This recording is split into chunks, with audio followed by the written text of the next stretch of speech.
तेच मी बघायला आलो होतो रस्त्याची परिस्थिती काय आहे. तर मला असं वाटतं 100 कोटीच्या रस्त्यापैकी 95% रस्ते पूर्ण झालेले आहेत. नागरिक समाधान आहेत. आता विरोधकांचं समाधान कसं होणार ते आम्ही करू शकत नाही.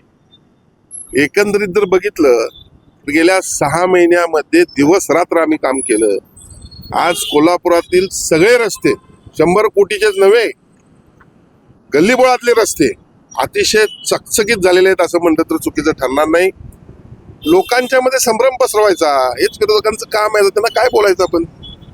असंच 1000 कोटी आहेत ते शहरातल्या रस्त्यांसाठी आणावं, हत्तीवर मिरवणूक काढू असं सतेज पाटील. ताई, आपल्या सर्वांना माहित आहे आपण सर्वजण कोल्हापूर शहरातील मंडळी सज्ञानी आहोत. खरं म्हणजे 220 कोटीचा IRP चा प्रकल्प कोणी आणला? लोकांच्या माथी मारला. टोलचं पाप लोकांच्या माथी मारलं. हे सगळं टोल कोल्हापुरातील लोकांच्यावर बसू नये यासाठी ह्या नालायकांच्यावर 750 कोटीची शासनानं ओवाळणी करून त्या IRP ला पैसे दिलेले. हे काय मोठ्या तोंडानं बोलतात. इतके वर्ष सत्ता भोगतायत, लाज वाटायला पाहिजे ना. कोल्हापुरात प्राथमिक सोयीसुविधा नव्हत्या, हे लक्षात घेतलं पाहिजे. आणि म्हणून एक प्रकल्प तो पण मी आमरण उपोषणाला बसलो, काळमावाडी धरणाचा तो मंजूर झाला. स्वतः आंघोळ करतात. लोकांना त्याचा काय उपयोग आहे का?